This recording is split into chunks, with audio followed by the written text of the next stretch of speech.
बादल अरबी नस्ल का एक शानदार घोड़ा था। वो अभी 1 साल का ही था और रोज़ अपने पिता राजा के साथ ट्रक पर जाता था। राजा घोड़ों की बाधा दौड़ का चैंपियन था और कई सालों से वो अपने मालिक को घुड़सवार का खिताब दिला रहा था। बादल भी राजा की तरह बनना चाहता था, लेकिन इतनी ऊंची ऊंची और कठिन बाधाओं को देखकर इसका मन छोटा हो जाता और वो सोचने लगता कि वो कभी अपने पिता की तरह नहीं बन पाएगा।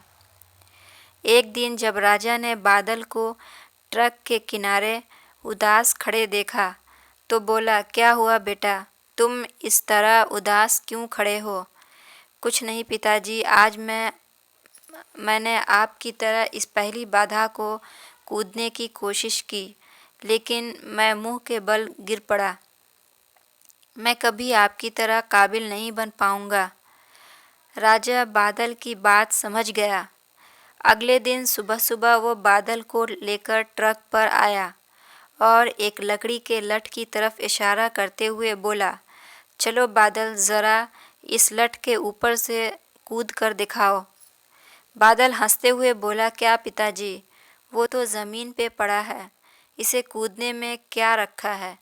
मैं तो इन बाधाओं को कूदना चाहता हूँ जिन्हें आप कूदते हैं।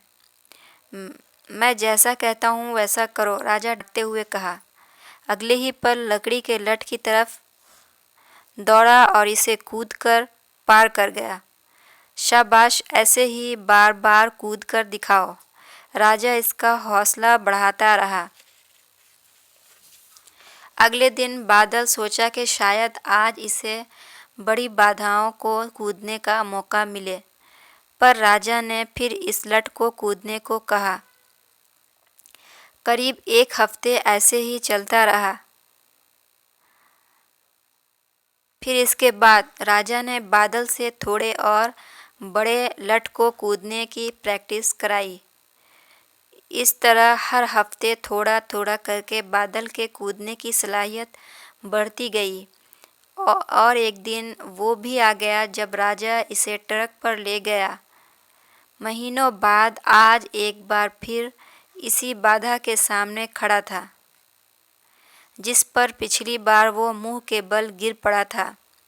बादल ने दौड़ना शुरू किया। इसके टापों की आवाज़ साफ सुनी जा सकती थी। 1 2 3 जंप, और बादल के इस पार था। बाधा के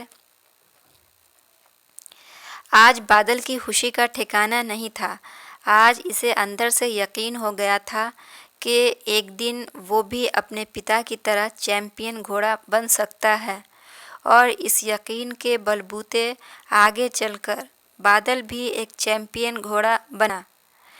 बहुत से लोग सिर्फ इसलिए गोल्स अचीव नहीं कर पाते क्योंकि वो एक बड़े चैलेंज को ऑब्स्टिकल को छोटे छोटे चैलेंज में डिवाइड नहीं कर पाते। इसलिए अगर आप भी अपनी ज़िंदगी में एक चैम्पियन बनना चाहते हैं, एक बड़ा मकसद हासिल करना चाहते हैं, तो सिस्टमेटिकली इसे पाने के लिए आगे बढ़िए।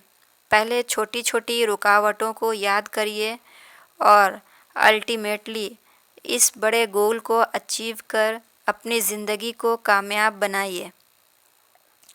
मोरल ऑफ द स्टोरी ये है कि जल्दी हार मत मानिए, बल्कि छोटे से शुरू कीजिए और कोशिश जारी रखिए। इस तरह आप इस मंजिल को भी हासिल कर पाएंगे जो आज नामुमकिन लगता है। इस कहानी के बारे में आपकी क्या राय है, कमेंट करके ज़रूर बताइए। अगर अच्छी लगी हो तो लाइक और सब्सक्राइब कर दीजिए।